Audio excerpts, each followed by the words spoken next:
방금 내가 무엇을 하려고 부엌에 들어왔더라 하고 멈춰선 적은 없으십니까? 분명 아는 사람의 이름이 입안까지 올라왔는데 끝내 떠오르지 않아 답답했던 경험도 있지 않으십니까? 요즘 들어 그런 순간이 점점 늘어나고 있다고 느끼지는 않으십니까? 이것은 단순히 나이가 들어서 나타나는 현상만은 아닐 수 있습니다. 어쩌면 당신의 뇌가 지금 힘들다고 신호를 보내고 있는 경고일지도 모릅니다. 만약 매일 아침 아무 생각 없이 먹고 있는 어떤 음식이 당신의 뇌세포를 조금씩 그러나 분명하게 손상시키고 있다면 어떻겠습니까? 그리고 더 놀라운 사실은 그 음식이 많은 사람들이 몸에 좋다고 믿고 있는 식품일 수도 있다는 점입니다. 그렇다면 이보다 더 두려운 일은 없을 것입니다. 70대 초반에 홀로 살아가던 한 여성의 이야기를 들려드리겠습니다. 그분은 남편을 먼저 떠나보낸 뒤 서울 근교의 작은 아파트에서 혼자 지내고 있었고, 자식들에게는 절대로 짐이 되고 싶지 않다는 마음 하나로 자신의 건강을 스스로 지키려 애쓰고 있었습니다. 텔레비전 건강 프로그램이나 잡지에서 몸에 좋다고 소개되는 식품이 나오면 작은 수첩에 하나하나 적어두었다가 빠짐없이 식탁에 올렸습니다. 아침마다 챙겨 먹는 요거트 뼈를 위해 마시는 우유 채소를 듬뿍 넣어 볶아 먹는 반찬까지. 겉으로 보기에는 누구나 칭찬할 만큼 모범적인 건강 식단이었습니다. 그런데 어느 날부터 머릿속이 안개 낀 것처럼 맑지 않은 느낌이 계속되기 시작했습니다. 여기에 더해 이유를 알 수 없는 설사와 피부 가려움까지 반복되며 일상생활이 점점 힘들어졌습니다. 결국 병원을 찾았지만 돌아온 말은 단순한 피로나 스트레스일 가능성이 크다는 이야기뿐이었습니다. 나는 이렇게까지 건강을 위해 노력하고 있는데 왜 이런 일이 생기는 걸까? 그 여성은 점점 자신감을 잃어갔습니다. 그러나 어느 계기로 식습관을 다시 살펴보게 되었고, 그 이후 놀랍게도 몸의 불편함이 거짓말처럼 사라지기 시작했습니다. 문제의 원인은 아이러니하게도 건강을 지키기 위해 매일 빠짐없이 먹어왔던 음식들 속에 숨어 있었습니다. 우리 주변에는 기업의 이미지 전략과 광고에 의해 건강한 얼굴을 하고 있지만, 실제로는 그렇지 않을 수 있는 식품들이 생각보다 많이 존재합니다. 특히 신체 기능이 서서히 달라지기 시작하는 60대와 70대에게는 젊은 시절에는 도움이 되었던 식습관이 오히려 부담이 되거나 독처럼 작용할 수도 있습니다. 그래서 오늘 이 영상에서는 여러분의 뇌와 몸을 지키기 위해 식탁 위에 숨어 있을 수 있는 6가지 식품을 순위 형식으로 소개하려 합니다. 특히 아침 식사나 매일 하는 요리에 자연스럽게 사용되는 매우 익숙한 음식들이 등장합니다. 4번째 순위에는 학교 급식에서도 늘 보던 바로 그 음료가 등장하고, 첫 번째 순위에는 아마 한국의 거의 모든 가정 주방에 놓여 있을 법한 어떤 기름이 포함됩니다. 그것이 뇌 건강에 좋지 않을 수 있다는 사실에 놀라실지도 모릅니다. 그러나 제대로 아는 일은 결국 여러분 자신과 가족을 지키는 가장 확실한 방법이 됩니다. 영상의 마지막에는 오늘부터 바로 실천할 수 있는 간단한 식탁 점검 목록도 알려드릴 예정이니 끝까지 함께 해주시기 바랍니다. 이 채널에서는 60살 이후에 올바른 식습관이라는 주제로 건강 수명을 늘리는 식사 방법을 꾸준히 소개하고 있습니다. 이번 영상이 도움이 되었다고 느끼신다면 마지막에 좋아요와 댓글로 여러분의 생각을 남겨주시면 큰 힘이 됩니다. 이제 다시 본론으로 돌아가 보겠습니다. 오래도록 또렷한 정신과 활력 있는 몸을 지키기 위한 여정을 지금부터 함께 시작해 보겠습니다. 이제 바로 6번째 순위부터 살펴보겠습니다. 이 음식은 간편하게 단백질을 보충할 수 있다는 이유로 냉장고에 늘 준비해두는 분들이 많습니다. 그러나 그 편리함 뒤에는 중장년층의 혈관 건강을 서서히 해칠 수 있는 위험이 숨어 있습니다. 6번째 순위는 바로 어묵과 같은 연제품입니다.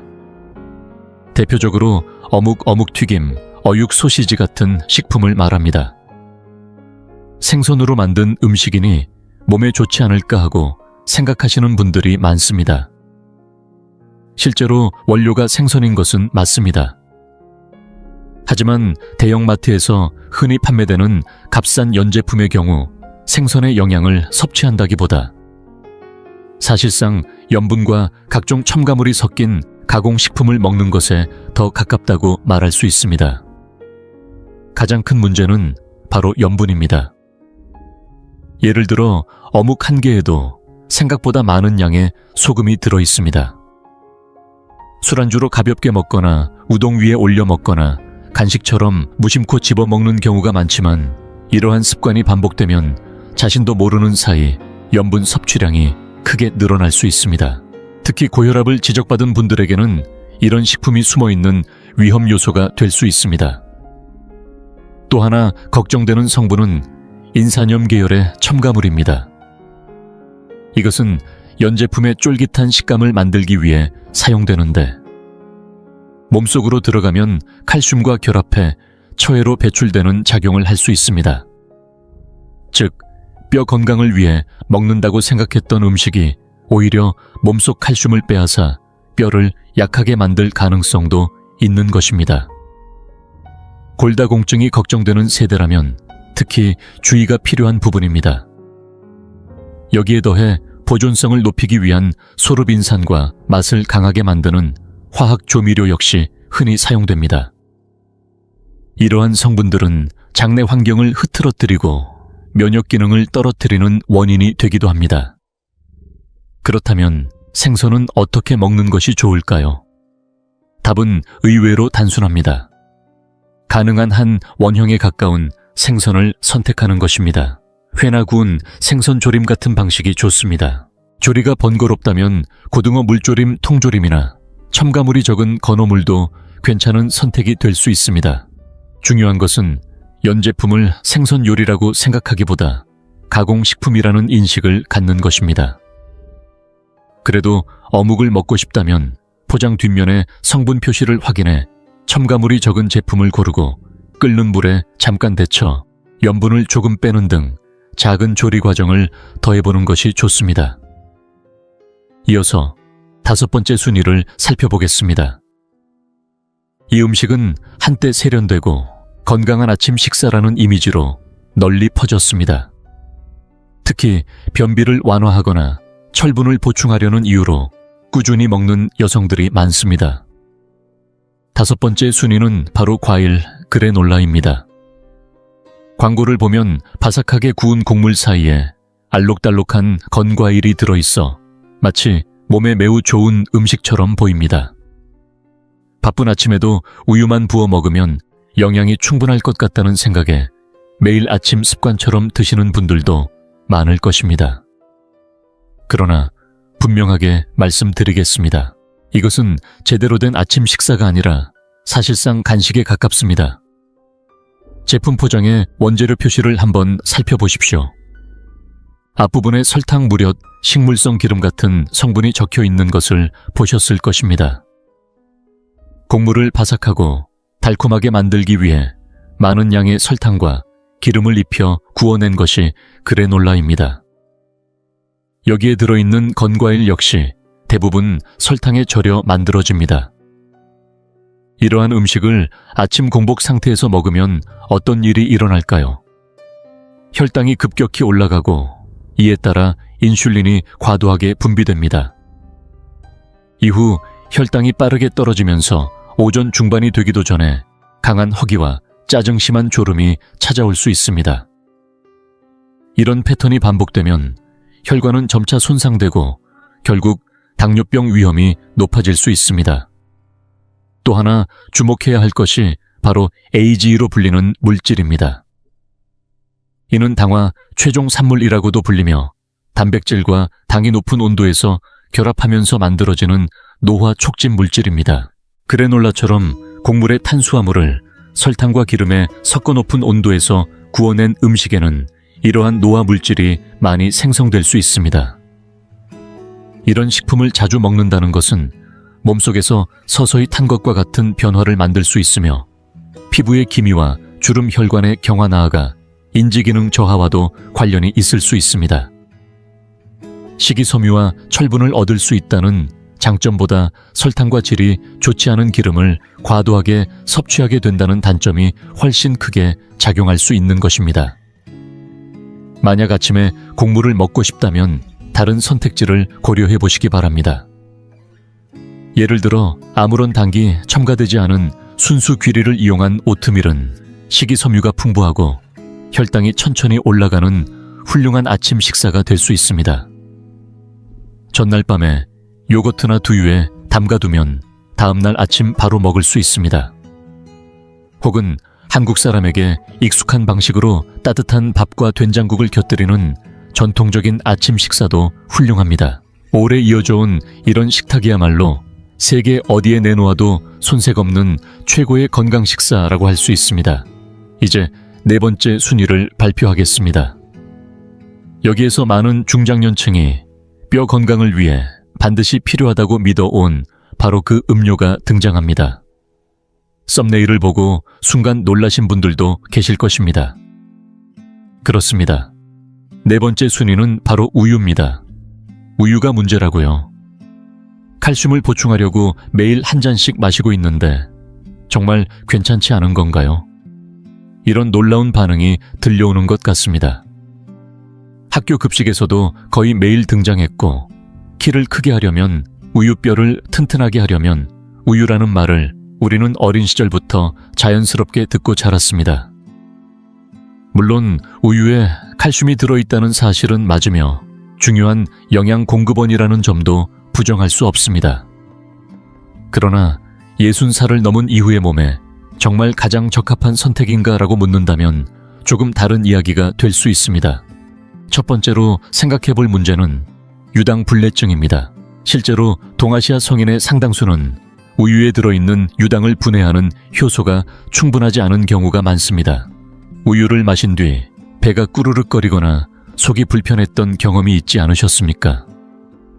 그것은 몸이 우유를 완전히 소화하지 못하고 있다는 신호일 수 있습니다.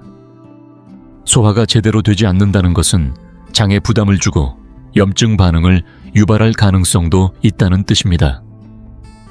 장은 흔히 제2의 뇌라고 불릴 만큼 중요한 기관입니다. 장 환경이 나빠지면 영양 흡수가 떨어질 뿐 아니라 면역 기능이 약해지고 알레르기나 정신적 불편감으로 이어질 수도 있습니다. 두 번째로 생각해야 할 점은 칼슘 흡수의 균형입니다. 뼈를 튼튼하게 만들기 위해서는 칼슘뿐 아니라 마그네슘이라는 미네랄이 함께 필요합니다. 일반적으로 이상적인 비율은 칼슘 2에 마그네슘 1 정도라고 알려져 있습니다. 그런데 우유는 이 균형이 다소 맞지 않아 칼슘의 비중이 상대적으로 높습니다. 마그네슘이 부족한 상태에서 칼슘만 많이 섭취하게 되면 오히려 뼈에서 칼슘이 빠져나오거나 혈관벽에 칼슘이 쌓이는 현상이 나타날 수 있다는 우려도 있습니다. 일부 전문가들은 이러한 현상을 칼슘 역설이라고 설명하기도 합니다. 그렇다면 칼슘은 무엇으로 보충하는 것이 좋을까요? 걱정하지 않으셔도 됩니다. 한국 식탁에는 우유보다 훨씬 좋은 칼슘 공급원이 많이 있습니다. 예를 들어 시금치나 무척 말린 무채 같은 채소류와 두부나 두부조림 같은 콩식품, 그리고 멸치나 작은 새우 같은 작은 생선들이 있습니다. 이런 식품들은 칼슘뿐 아니라 마그네슘도 함께 포함하고 있어 장에도 비교적 부담이 적은 재료들입니다. 만약 우유를 좋아해 완전히 끊기 어렵다면 따뜻하게 데워 조금씩 마시거나 가끔 즐기는 음료로 생각하는 것이 좋습니다. 뼈 건강을 위해 반드시 마셔야 한다는 의무감 때문에 속이 불편한데도 억지로 마실 필요는 없습니다. 몸에서 보내는 작은 신호에 귀를 기울여 주는 것이 무엇보다 중요합니다. 이제 순위는 드디어 상위 3단계로 들어갑니다. 여기서부터는 많은 분들이 건강을 위해 좋은 선택이라고 믿고 고른 음식이 사실은 예상과 반대의 결과를 만들 수 있다는 조금 충격적인 이야기를 드리려고 합니다. 세 번째 순위는 바로 지방 제로 또는 칼로리 오프 요거트입니다. 건강검진에서 콜레스테롤 수치가 높게 나와서 지방이 없는 제품을 선택하거나 체중이 늘어나는 것이 걱정되어 칼로리를 줄인 제품을 고르는 분들도 많습니다. 그런 마음가짐 자체는 매우 훌륭합니다.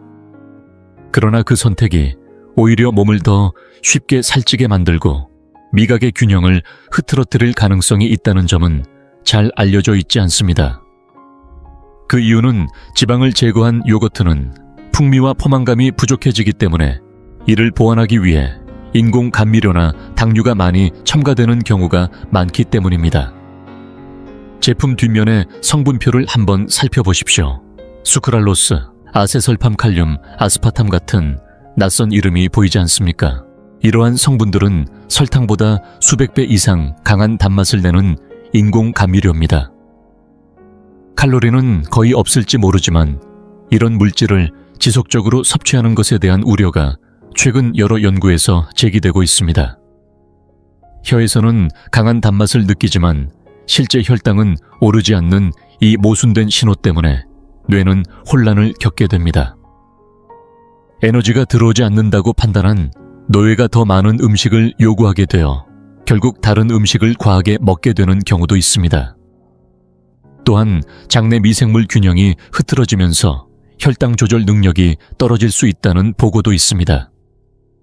더불어 지방은 무조건 나쁘다는 생각 역시 점차 오래된 인식으로 바뀌고 있습니다.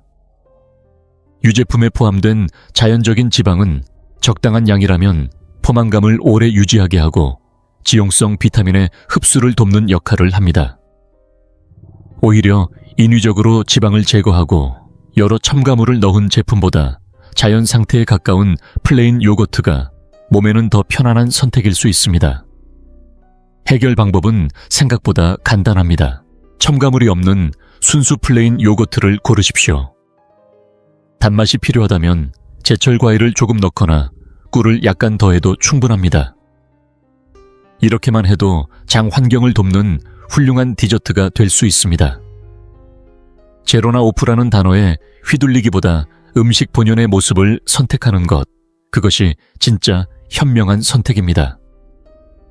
이어서 두 번째 순위를 말씀드리겠습니다. 이것은 카페나 패밀리 레스토랑에서 커피를 주문하면 거의 당연하다는 듯 함께 나오는 바로 그 하얀 액체입니다. 무료로 제공된다고 해서 아무 생각 없이 커피에 넣어 드시고 있지는 않으신가요? 두 번째 순위는 바로 커피 프림입니다. 많은 분들이 이것을 우유와 비슷한 것이라고 생각합니다. 하지만 그렇게 생각하고 계신다면 지금부터 그 인식을 조금 바꾸셔야 합니다. 그 작은 용기 속에 들어있는 것은 우유나 생크림이 아닙니다. 실제 정체는 물과 기름 그리고 여러 첨가물이 섞인 가공 액체입니다. 물과 기름은 원래 서로 섞이지 않는 성질을 가지고 있습니다. 그래서 제조 과정에서는 유화제라는 첨가물을 사용해 억지로 섞어 놓습니다. 여기에 우유 같은 질감을 만들기 위해 점성을 내는 다당류가 들어가고 우유와 비슷한 향을 만들기 위한 향료가 더해집니다.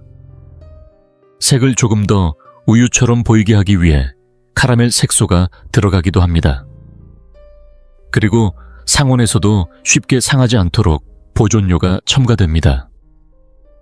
이것이 우리가 흔히 커피에 넣어 마시는 커피 프림의 실제 모습입니다. 특히 주성분이 되는 기름에는 가격이 저렴한 식물성 유지가 사용되는 경우가 많습니다.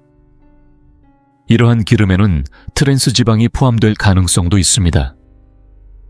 트랜스 지방은 앞서 설명했던 가공빵 이야기에서도 언급했듯이 몸속 나쁜 콜레스테롤을 증가시키고 심장질환 위험을 높일 수 있는 지방으로 알려져 있습니다.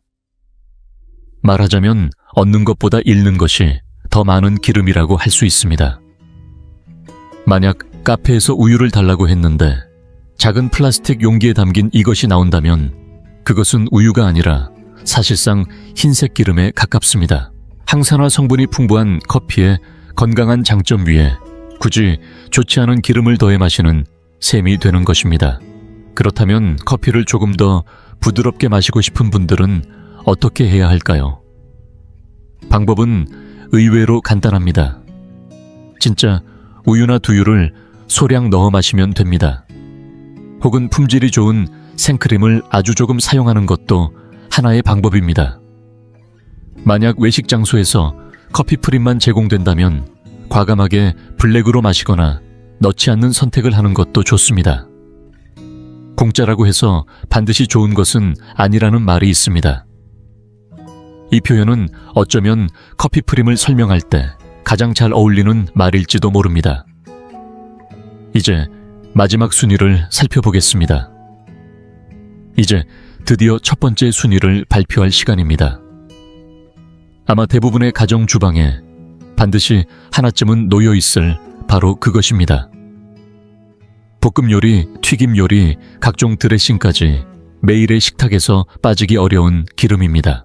그런데 이 기름을 어떤 종류로 선택하느냐에 따라 여러분의 뇌 건강이 조용하지만 분명하게 영향을 받을 수 있습니다.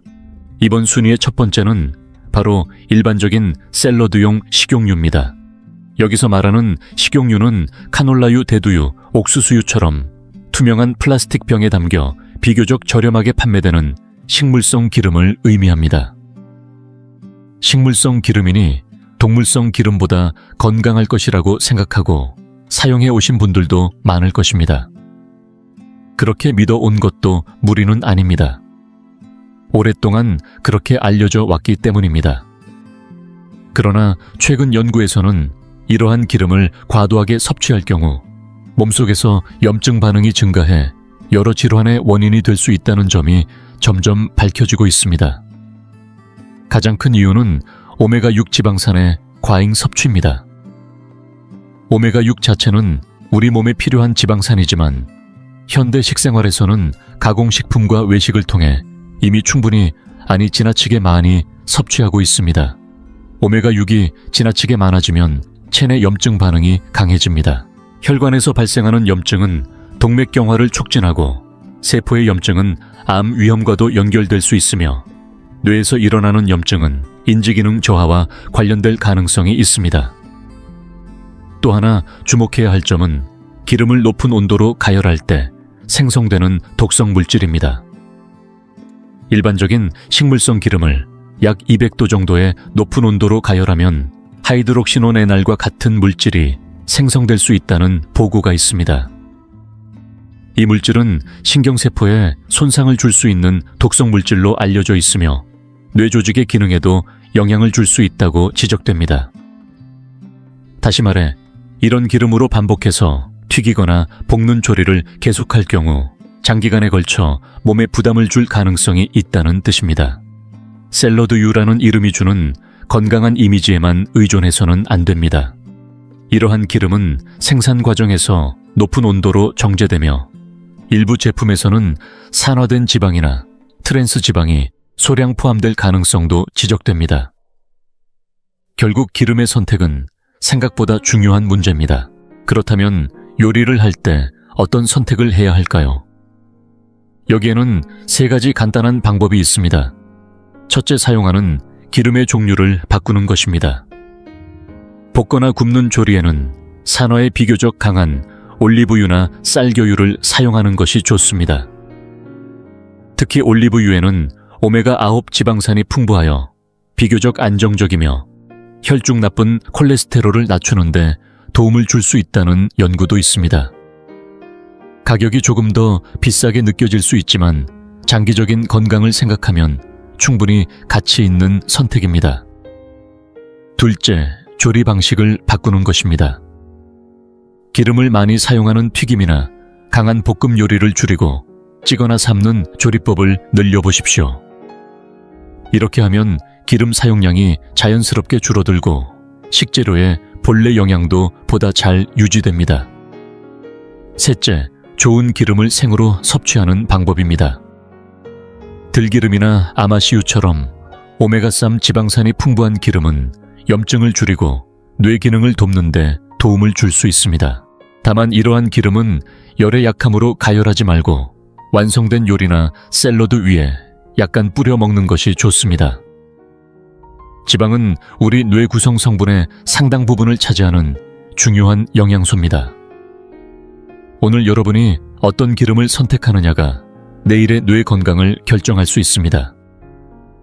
값이 저렴하고 편리하다는 이유만으로 아무 기름이나 사용하는 습관은 다시 생각해 볼 필요가 있습니다. 오늘 이 영상을 보고 나신 뒤 주방에 있는 식용유를 한번 살펴보는 것만으로도 건강을 위한 좋은 출발이 될 것입니다. 부엌에서 사용하는 그 한 병의 기름을 바꾸는 선택이 앞으로 10년 뒤에도 가족의 얼굴을 또렷하게 기억하며 웃으며 살아갈 수 있게 해주는 가장 든든한 건강보험이 될지도 모릅니다. 지금까지 내용을 함께 살펴보셨는데 어떠셨습니까? 마지막으로 오늘 소개해드린 수명을 단축시킬 수 있는 음식 순위를 다시 한번 정리해 보겠습니다. 6번째는 염분과 첨가물이 숨어있는 가공 어묵류입니다. 5번째는 아침부터 혈당을 급격히 올릴 수 있는 과일 그래놀라입니다. 4번째는 동아시아인의 장에는 부담이 될 수 있는 우유입니다. 3번째는 인공감미료에 함정이 숨어있는 지방 제로 또는 칼로리 오프 요거트입니다. 2번째는 우유처럼 보이지만 사실은 흰기름에 가까운 커피 프림입니다. 그리고 첫 번째는 뇌 건강에 부담을 줄 수 있는 신경독성 물질 위험이 거론되는 식용식물성 기름입니다. 이 순위를 보고 나면 먹을 것이 없어지는 것 아니냐고 느끼는 분도 계실지 모릅니다. 그러나 조금만 차분히 생각해보면 여기 등장한 음식들은 대부분 지난 수십 년 사이에 우리 식생활에 들어온 가공식품들이라는 사실을 알 수 있습니다. 우리가 다시 돌아가야 할 방향은 의외로 단순합니다. 따뜻한 밥과 된장국 제철 채소로 만든 반찬 구운 생선 나토나 김치 같은 발효 음식 어릴 적 어머니나 할머니가 차려주셨던 소박한 식탁을 떠올려 보십시오. 색은 화려하지 않고 다소 소박해 보일지 몰라도 그런 식탁이야말로 사실은 뇌와 몸을 지키는 가장 앞선 식사 방식이었습니다. 이제 나이가 있으니 지금부터 바꿔봐도 소용없다고 생각하지 마십시오. 우리의 몸은 우리가 먹는 음식에 따라 매일 새롭게 바뀌고 있습니다. 60살이든 70살이든 식사를 바꾸면 몸은 반드시 반응합니다. 머리가 맑아지고 몸이 가벼워지고 혈액검사 수치가 좋아지는 변화는 어느 나이에서도 충분히 시작될 수 있습니다. 모든 것을 한 번에 바꿀 필요는 없습니다. 내일 아침에는 빵 대신 따뜻한 밥을 먹어볼까 하고 생각해 보십시오. 커피에 넣던 프림 대신 우유를 조금 넣어볼 수도 있습니다.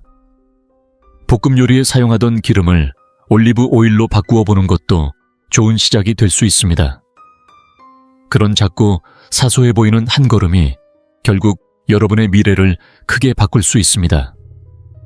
중요한 것은 정보를 알고 스스로 생각하며 자신의 몸을 아끼는 마음으로 선택하는 것입니다. 이 영상을 보신 뒤 우리 집에서는 이렇게 바꿔보았다거나 어떤 음식을 줄였더니 몸 상태가 좋아졌다는 경험이 있다면 댓글로 나누어 주시기 바랍니다.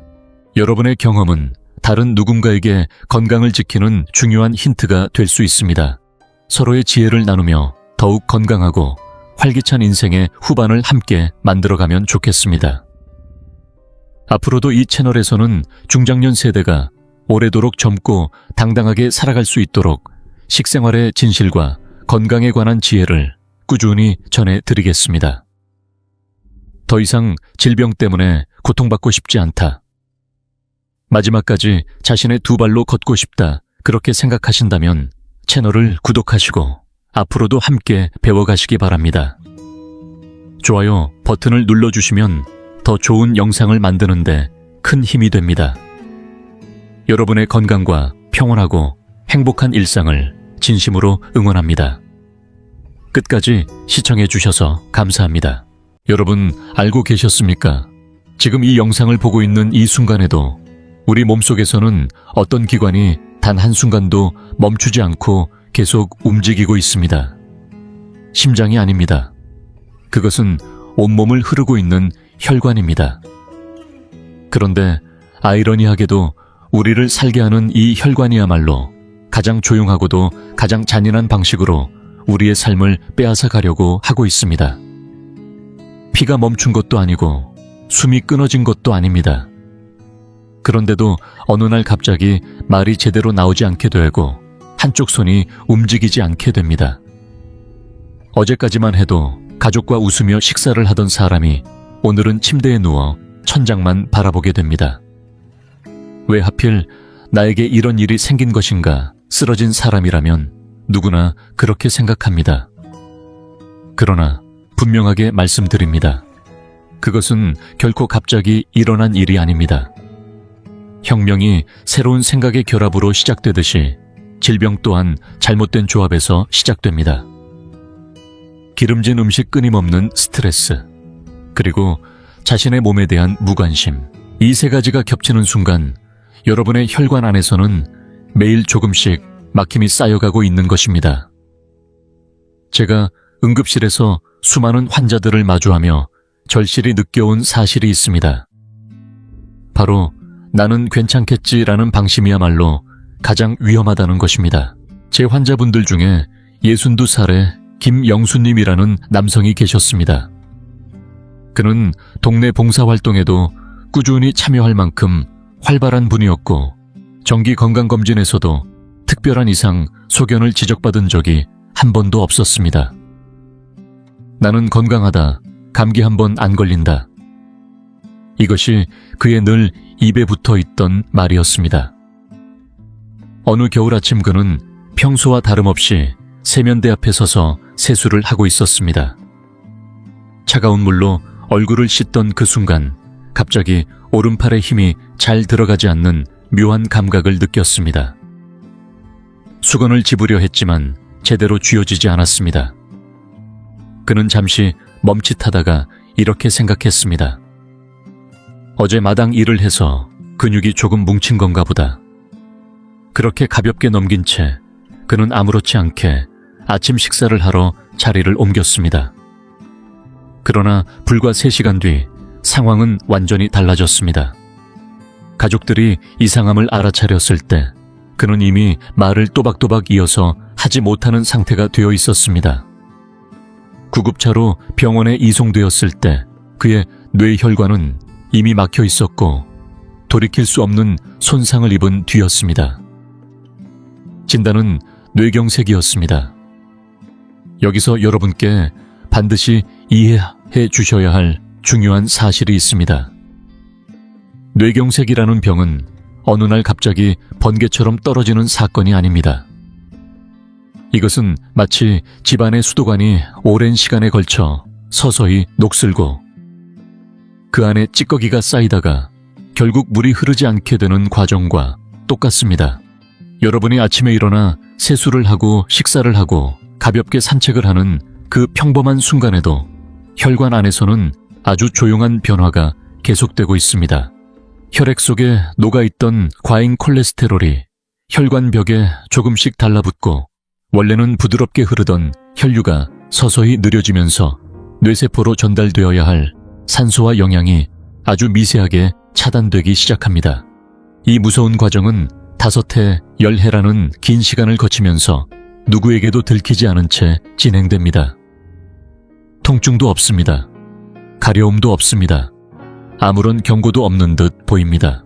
그러다가 어느 한순간 댐이 무너지듯 혹은 컵에 담긴 마지막 한 방울이 넘쳐 흐르듯 혈관이 완전히 막히며 뇌경색이 발생하게 되는 것입니다.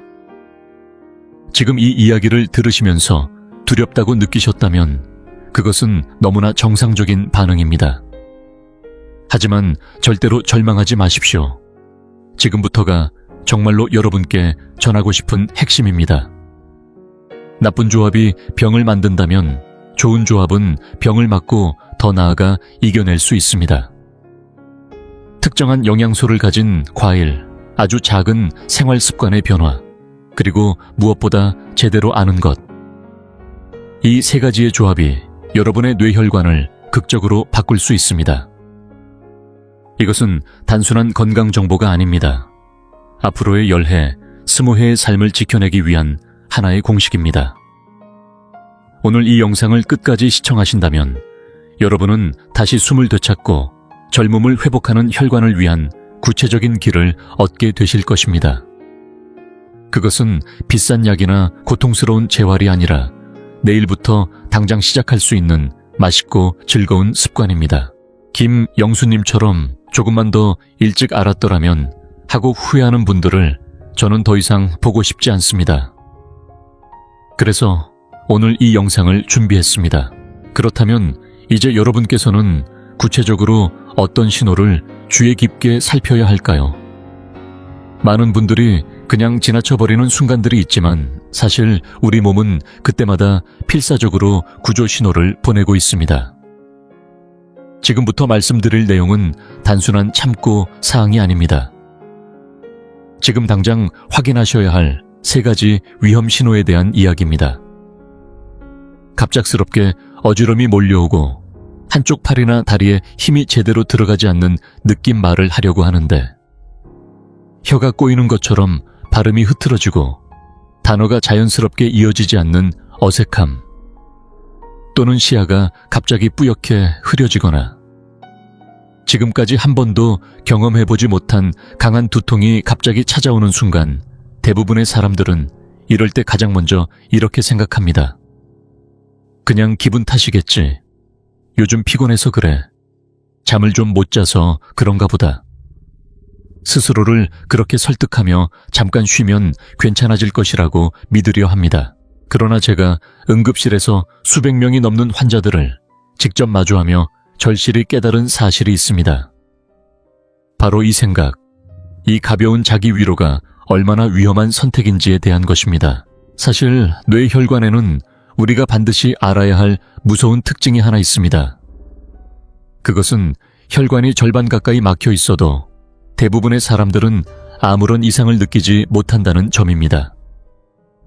우리 몸은 생각보다 훨씬 정교하게 작동하기 때문에 어느 정도 혈류가 부족해지더라도 다른 혈관이 대신 역할을 하거나 혈압을 조절하면서 기능을 유지하려고 합니다. 이러한 능력을 보상기능이라고 부릅니다. 이 기능 덕분에 우리는 평소와 다름없이 생활을 이어갈 수 있습니다. 하지만 바로 이 점이 더 큰 위험이 됩니다. 왜냐하면 병이 진행되고 있다는 사실을 스스로 알아차리지 못하게 만들기 때문입니다. 그리고 혈관의 막힘이 약 70%를 넘는 순간 몸은 더 이상 버티지 못하고 마지막 신호를 보내기 시작합니다. 산소가 부족하다, 더 이상 견딜 수 없다는 절박한 외침이 뇌에서 시작됩니다. 그 신호가 바로 어지럼이고 저림이며 이유 없는 두통으로 나타나는 것입니다. 다시 말해, 증상이 눈에 보이기 시작했다는 것은 이미 상태가 상당히 진행된 단계에 들어섰다는 뜻입니다. 그렇다면 우리는 어떤 신호를 주의 깊게 살펴야 할까요? 지금부터 간단한 자가 점검을 해보겠습니다. 단 하나라도 해당된다면 여러분의 혈관은 지금 도움을 요청하고 있을 가능성이 있습니다. 첫 번째 확인 포인트는 원인을 알 수 없는 어지럼과 균형 감각의 이상입니다. 단순한 일시적인 어지럼과는 다릅니다. 앉아있는데도 천장이 빙글빙글 도는 것처럼 느껴지거나 걷다가 갑자기 땅이 흔들리는 것처럼 느껴져 똑바로 걷기 어려운 경험을 하신 적이 있으신가요? 최근 6달 사이에 평평한 길에서 이유 없이 발이 꼬이거나 넘어질 뻔한 적이 있다면 주의하셔야 합니다.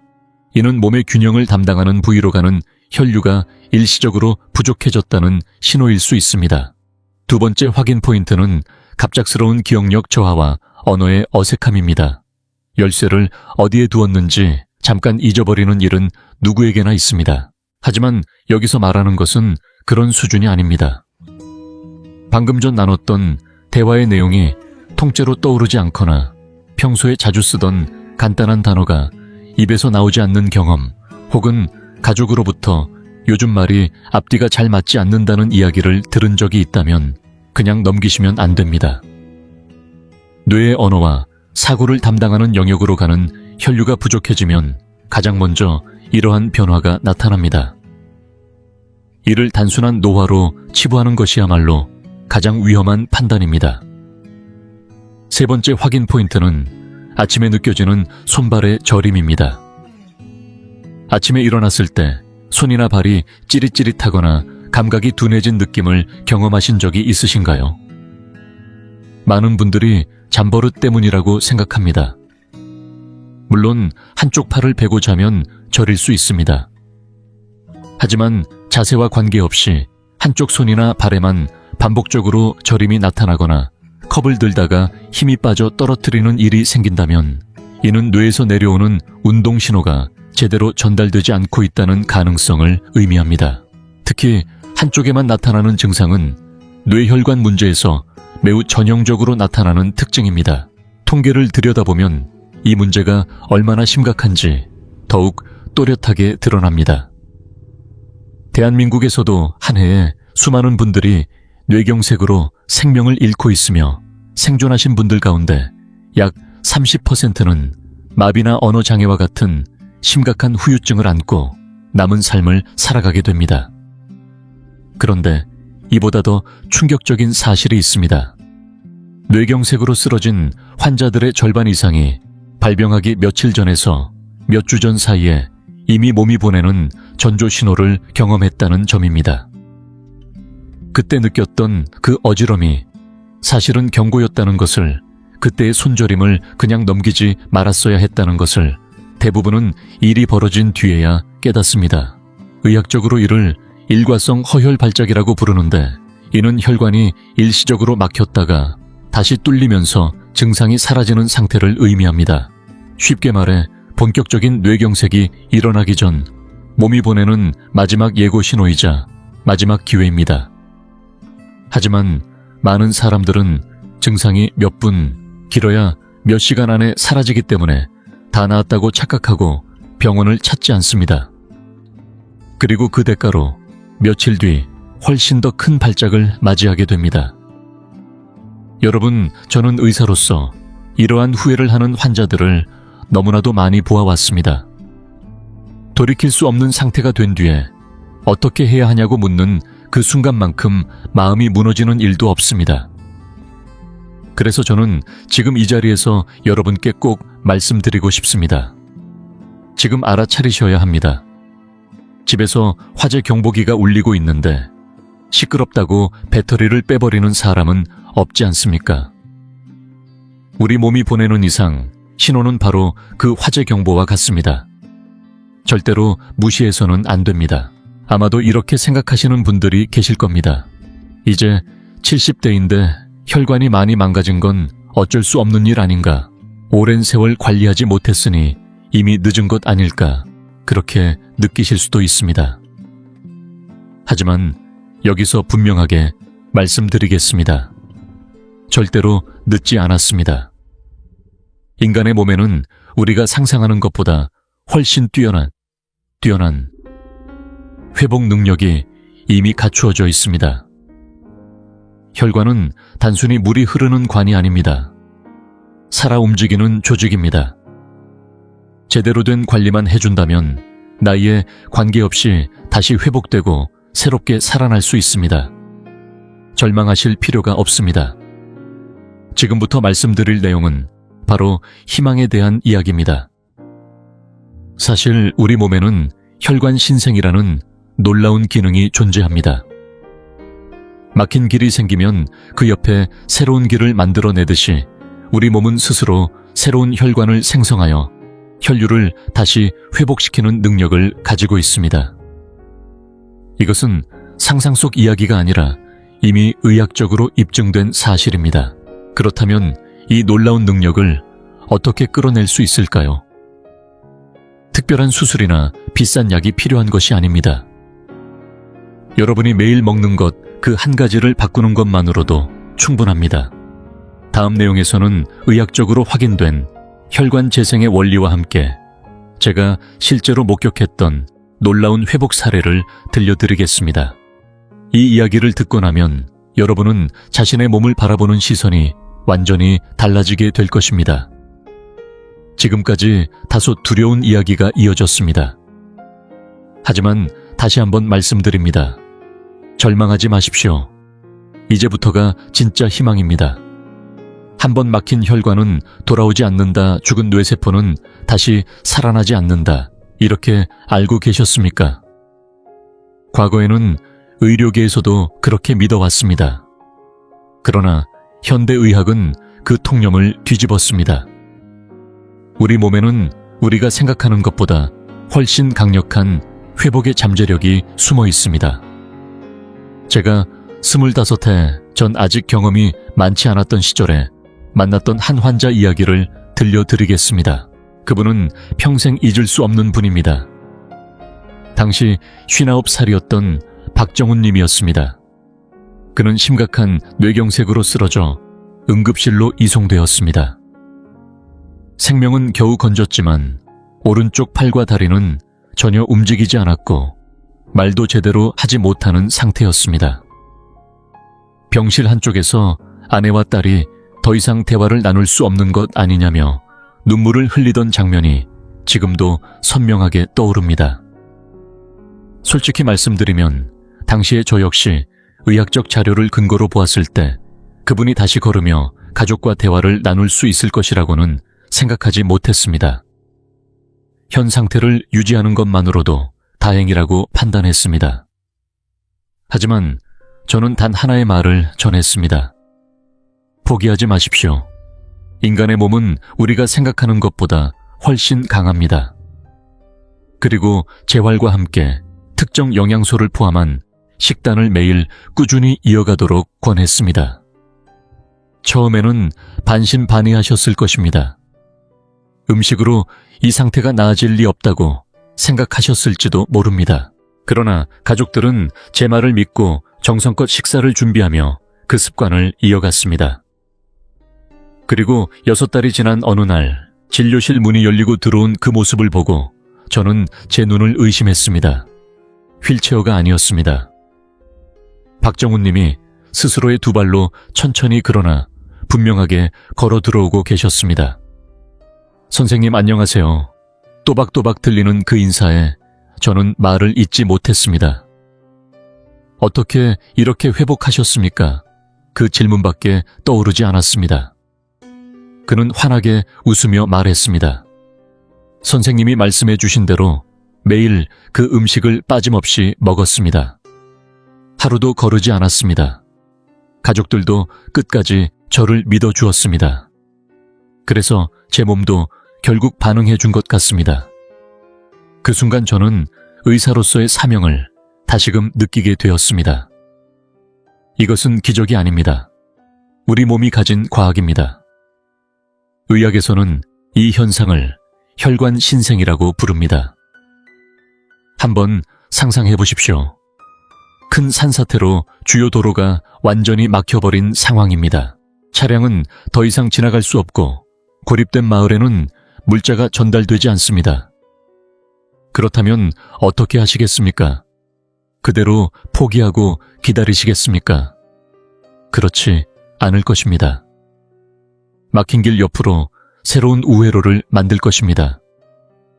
우리 몸에서도 정확히 같은 일이 일어납니다. 혈관이 막혀 혈액 공급이 끊기면 뇌는 즉시 신호를 보냅니다. 산소가 부족하다, 새로운 길이 필요하다 그러면 혈관 안쪽 세포들이 반응을 시작합니다. 기존 혈관에서 새로운 가지가 뻗어나오고 그것이 뿌리처럼 퍼져나가며 결국 새로운 혈관망을 형성합니다. 이 새로운 길이 죽어가던 세포에 다시 산소와 영양을 공급하게 됩니다. 박정훈님의 뇌에서도 이 과정이 실제로 일어났습니다. 막힌 혈관을 대신해 수많은 미세 혈관이 새롭게 형성되어 기능을 대신하기 시작한 것입니다. 그리고 여기서 끝이 아닙니다. 우리 몸은 스스로 청소까지 합니다. 혈액 속에는 대식세포라는 특별한 면역세포가 존재합니다. 이 세포는 몸속을 돌아다니는 청소기와 같습니다. 혈관 벽에 붙어있는 콜레스테롤 찌꺼기를 발견하면 그것을 흡수하고 분해하여 혈관을 다시 부드럽게 만들어줍니다. 딱딱하게 굳어버린 혈관이 다시 유연함을 되찾는 것입니다. 그렇다면 이런 놀라운 기능이 있는데 왜 사람들은 병에 걸릴까요? 매우 중요한 질문입니다. 바로 여기에 핵심이 있습니다. 혈관을 새로 만드는 과정도 청소하는 과정도 저절로 이루어지지 않습니다. 이 모든 과정에는 반드시 에너지원이 필요합니다. 청소기가 전기가 없으면 움직일 수 없듯이 새로운 길을 만들기 위해서는 재료가 필요하듯이 우리 몸이 혈관을 회복시키기 위해서는 특정한 영양소가 반드시 필요합니다. 그러나 현대인들은 칼로리는 넘치게 섭취하면서도 정작 혈관을 회복시키는 데 필요한 핵심 영양소는 부족한 상태입니다. 그 결과 몸속의 수리 시스템은 제대로 작동하지 못하고 혈관은 점점 더 망가져 가는 것입니다. 하버드 의과대학 연구진이 20년에 걸쳐 진행한 장기 연구에서도 특정 식품에 포함된 성분이 혈관 신생을 강력하게 촉진한다는 사실이 분명하게 밝혀졌습니다. 이것은 깊은 산속에 들어가야만 구할 수 있는 희귀한 약초도 아니고 값비싼 건강보조 식품도 아닙니다. 여러분이 평소 장을 보러 가는 마트에서 누구나 쉽게 구할 수 있는 아주 익숙한 식재료입니다. 자연은 이미 우리에게 혈관을 회복시키는 방법을 맛있는 음식이라는 형태로 준비해 두고 있었던 것입니다.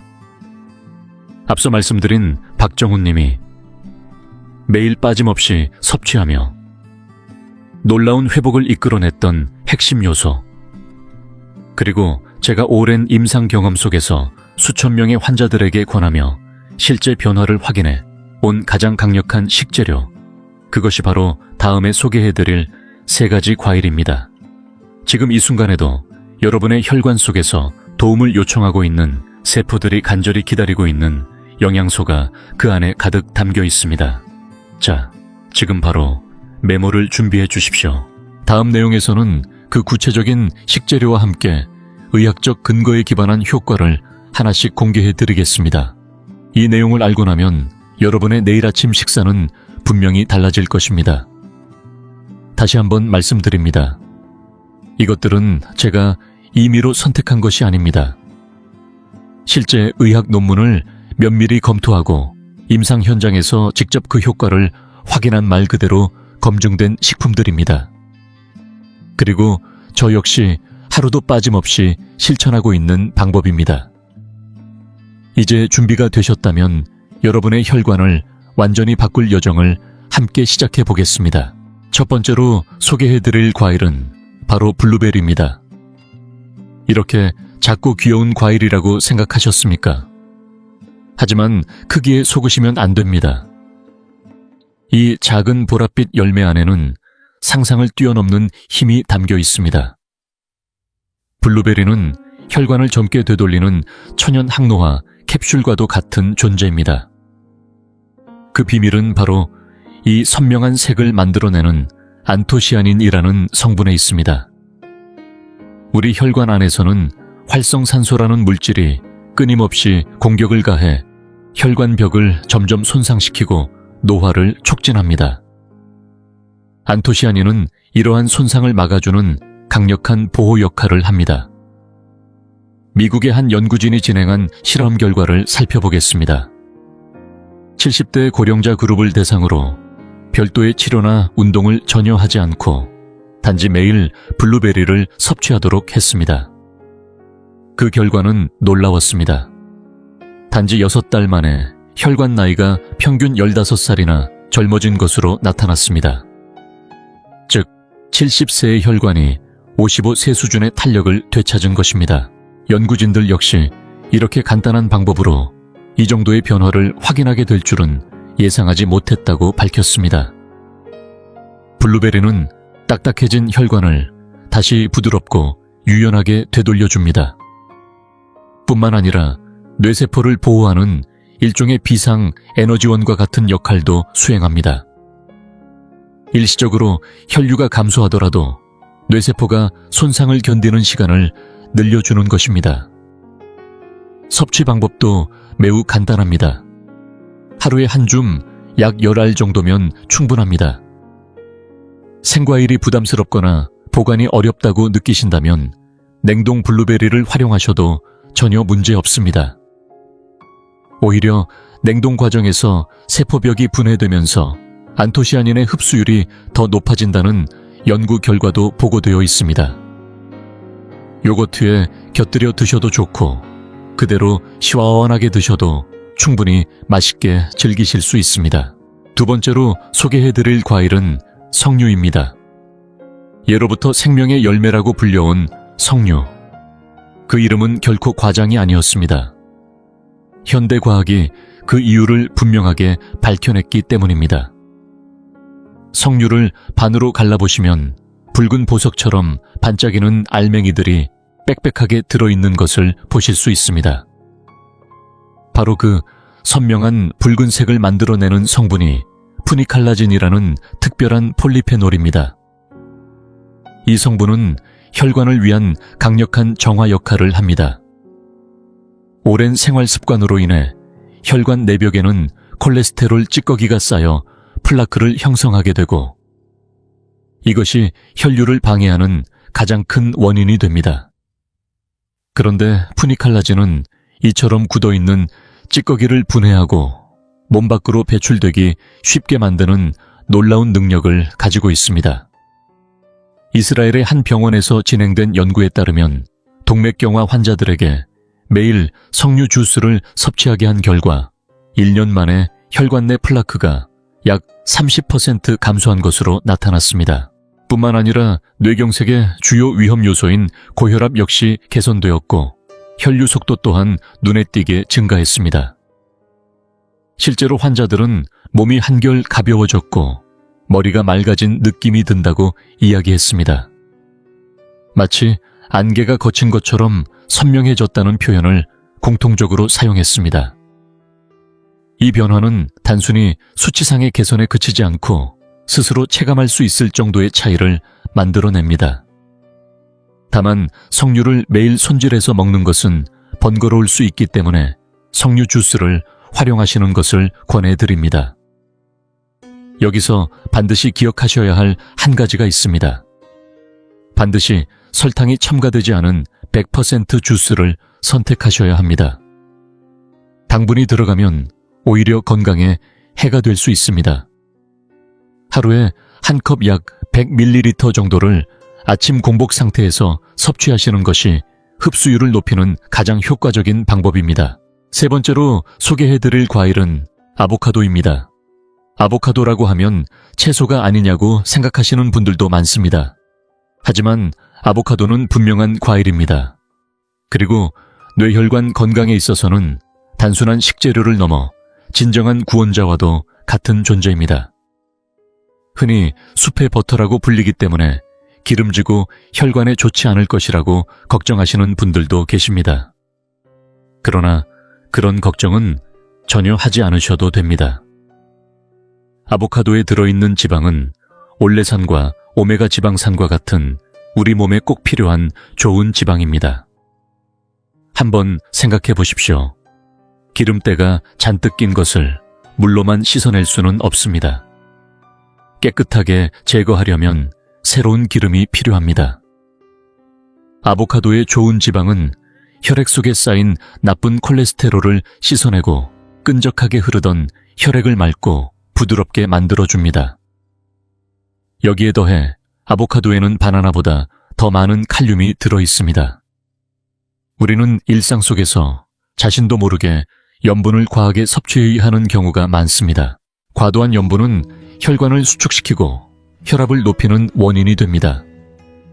반대로 칼륨은 몸속에 남아있는 나트륨을 밖으로 배출시켜 혈압을 자연스럽게 낮추는 데 도움을 줍니다. 즉, 아보카도는 칼륨으로 혈압을 조절하고 좋은 지방으로 혈관을 정화하는 두 가지 역할을 동시에 수행하는 식품입니다. 캘리포니아 대학의 연구에서도 매일 아보카도 반 개를 꾸준히 섭취한 사람들의 경우 나쁜 콜레스테롤 수치는 감소하고 반대로 혈관을 보호하는 좋은 콜레스테롤 수치는 증가한 것으로 확인되었습니다. 섭취 방법도 어렵지 않습니다. 하루에 반 개 정도면 충분합니다.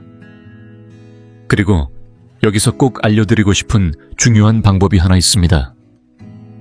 아보카도를 드실 때는 반드시 토마토와 함께 드시기 바랍니다. 토마토에 포함된 리코펜은 아보카도의 좋은 지방과 함께 섭취할 때 체내 흡수율이 훨씬 높아집니다. 아보카도와 토마토를 함께 곁들인 샐러드는 단순히 맛있는 한 끼를 넘어 혈관을 젊게 되돌리는 가장 강력한 식단이 될 수 있습니다. 블루베리로 혈관을 회복시키고 석류로 혈관 속을 깨끗하게 정리하며 아보카도로 혈액의 흐름을 부드럽게 만들어줍니다. 어떠신가요? 각각의 효과만으로도 충분히 강력하지만 이 세 가지를 함께 실천하면 그 결과는 단순한 합이 아니라 훨씬 더 큰 변화로 이어집니다. 하나 더하기 하나가 셋이 되는 것이 아니라 10이 되고 20가 되는 것입니다. 제 환자분 중에 68살의 이정호님이라는 분이 계셨습니다. 그분은 혈관이 심하게 좁아져 수술을 바로 앞둔 상태였습니다. 그런데 이 세 가지 과일을 중심으로 한 식습관을 시작하고 나서 1년 뒤 검사 결과를 본 의료진 모두가 놀라움을 감추지 못했습니다. 특별한 약을 추가로 복용하신 적이 있습니까? 라는 질문이 나올 정도로 혈관 상태가 눈에 띄게 좋아졌기 때문입니다. 지금 그분은 예전보다 훨씬 활기차게 생활하시며 주말마다 골프를 즐기고 계십니다. 이것은 특정한 사람에게만 일어나는 특별한 일이 아닙니다. 누구에게나 충분히 일어날 수 있는 변화입니다. 여러분도 할 수 있습니다. 다만 여기서 한 가지 궁금해지실 수 있습니다.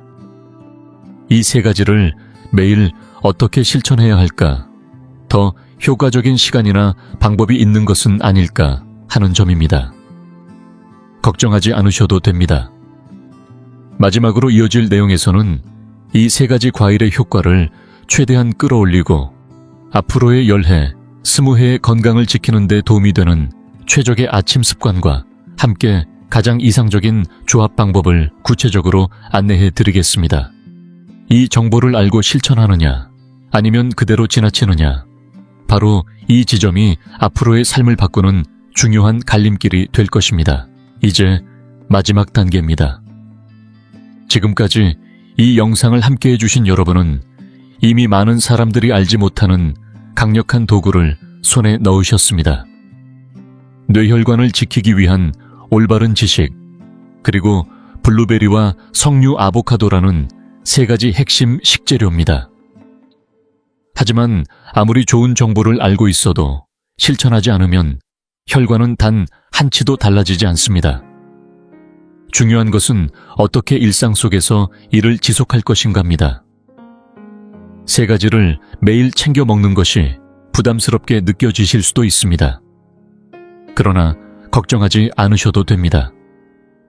제가 환자분들께 늘 권해드리는 방법은 누구나 쉽게 이어갈 수 있는 간단하면서도 만족스러운 생활 루틴입니다. 내일 아침을 한번 떠올려 보십시오. 잠에서 깨어나 커튼을 열고 신선한 공기를 깊이 들이마십니다. 그리고 주방으로 가서 한 컵의 석류 주스를 준비합니다.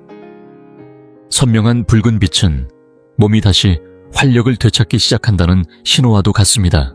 공복 상태에서 마시는 그 상큼한 맛이 잠들어 있던 세포를 깨우고 혈관을 정리하는 과정을 시작하게 만듭니다. 이어지는 아침 식사에서는 빵을 준비하는 동안 아보카도 반 개를 잘라 토마토와 함께 곁들입니다.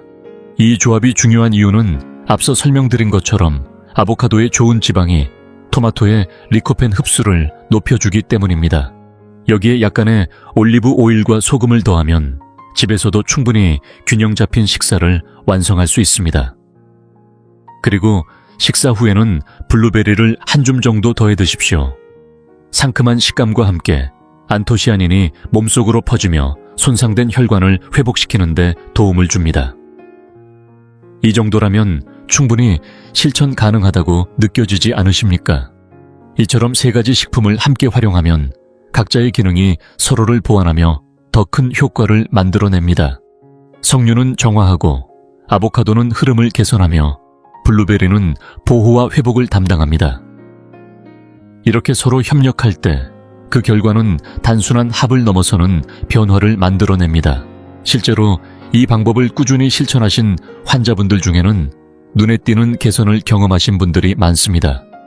70살의 최민수님은 진료실에서 이렇게 말씀하셨습니다.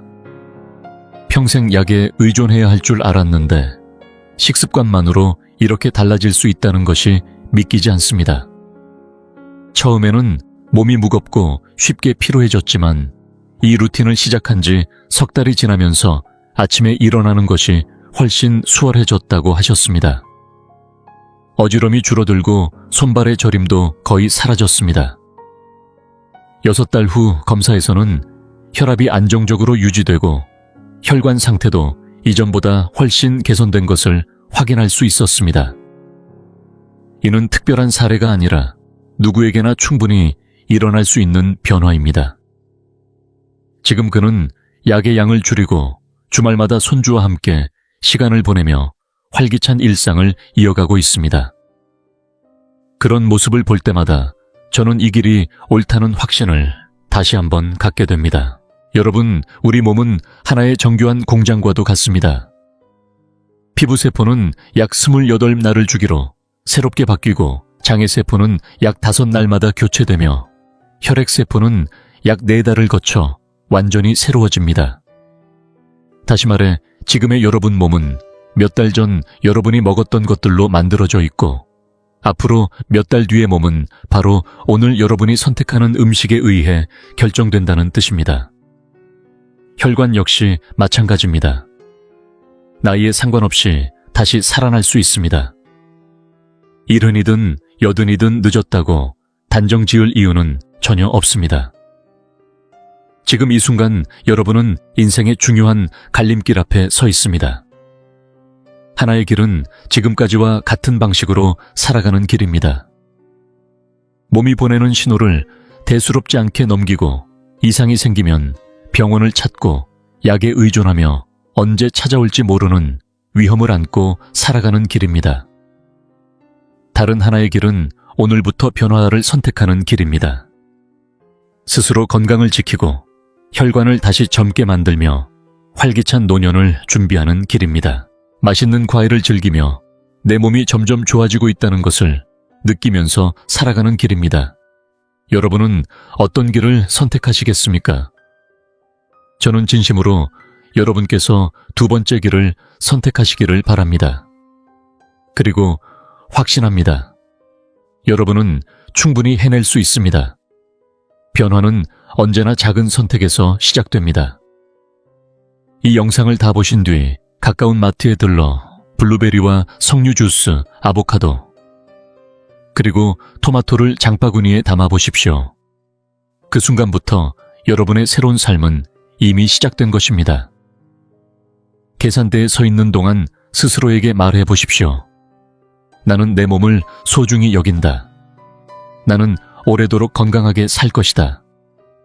이것은 단순한 다짐이 아닙니다. 긍정적인 마음은 실제로 면역 기능을 높이고 회복을 돕는다는 것이 여러 연구를 통해 확인되고 있습니다. 마지막으로 한 가지 부탁드립니다. 이 여정을 혼자서만 시작하지 마십시오. 가족과 함께, 가까운 친구들과 함께 시작해 보십시오. 함께 이야기하고 서로 격려하며 지속하는 것이 훨씬 더 오래 그리고 즐겁게 이어질 수 있습니다. 그리고 이 영상이 조금이라도 도움이 되셨다면 채널을 구독하시고 저희와 계속 함께 해주시기 바랍니다. 앞으로도 여러분의 건강과 삶을 지키는데 필요한 정보를 꾸준히 전해드리겠습니다. 여러분의 한 분 한 분은 저에게 소중한 존재입니다. 댓글을 통해 여러분의 생각과 경험을 들려주셔도 좋습니다. 오늘부터 시작하겠다는 다짐도 좋고 직접 실천해 보았다는 이야기나 궁금한 점도 괜찮습니다. 저는 그 모든 이야기를 소중히 읽고 마음으로 응원하겠습니다. 그리고 이 영상을 사랑하는 가족과 이웃들에게도 꼭 전해 주십시오. 여러분의 작은 공유 하나가 누군가의 건강을 지키고 한 가정의 웃음을 이어가게 만들 수도 있습니다. 오늘 이 순간을 기억해 주십시오. 바로 지금이 여러분 인생의 새로운 출발점입니다. 3가지 과일과 하나의 믿음 나는 건강해질 수 있다는 확신, 그것이면 충분합니다. 저는 의사로서 그리고 여러분의 건강을 진심으로 바라는 한 사람으로서 약속드립니다. 여러분이 행동하기 시작하면 여러분의 몸은 반드시 그에 응답할 것입니다. 건강한 혈관, 밝은 내일, 그리고 웃음이 가득한 활기찬 삶. 그 모든 것은 이미 여러분 손이 닿는 곳에 있습니다. 지금 바로 시작해 보십시오. 여러분은 할 수 있습니다. 저는 여러분을 믿습니다. 항상 건강하시고 행복하시고 사랑하는 사람들과 함께 오래도록 따뜻한 시간을 보내시길 바랍니다. 끝까지 함께 해주셔서 진심으로 감사드립니다. 다음 영상에서 다시 찾아뵙겠습니다.